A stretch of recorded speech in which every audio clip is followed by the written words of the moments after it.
Are you trying to play a video in a UITableViewCell, but not sure where to add the AVPlayer or MPMoviePlayerController? You're not alone. This is a common question among developers, and today we're going to clear up the confusion. I totally get it.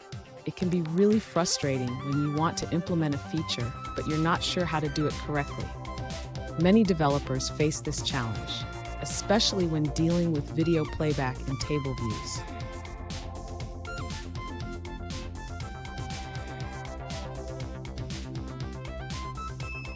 So let's dive into the specific question at hand. One user asked, what is the best place to add AVPlayer or MPMoviePlayerController in UITableViewCell? This is a great question because the placement can really affect performance and user experience.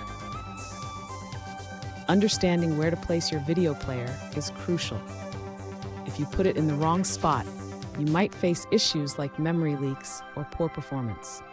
Let's break down the best practices for integrating video playback in your TableViewCells. And stick around.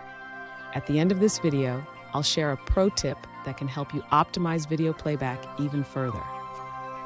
To begin, the user should create a custom UITableViewCell subclass.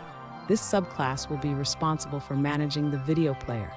The user can name this subclass UITableViewCell. Next, the user needs to add an AVPlayer or MPMoviePlayerController property to the UITableViewCell class. This will allow the cell to manage video playback.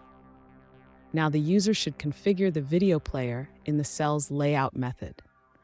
This is where the user will set up the player with the video URL and prepare it for playback.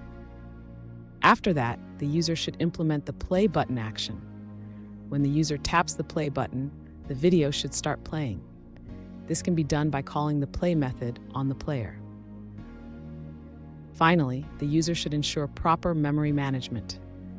This includes stopping the video playback when the cell is reused or deallocated to avoid memory leaks.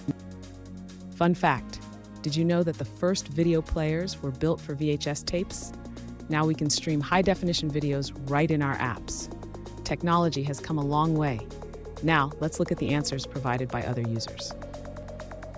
One alternative approach is to create global AVPlayer and AVPlayer layer variables in your UITableView controller.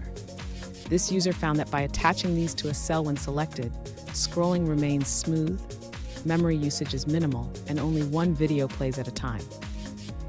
To implement this, first define the AVPlayer and AVPlayer layer as lazy variables. Then create functions to attach and remove the player from the cell. Call the attach function in didSelectRowAt to play the video.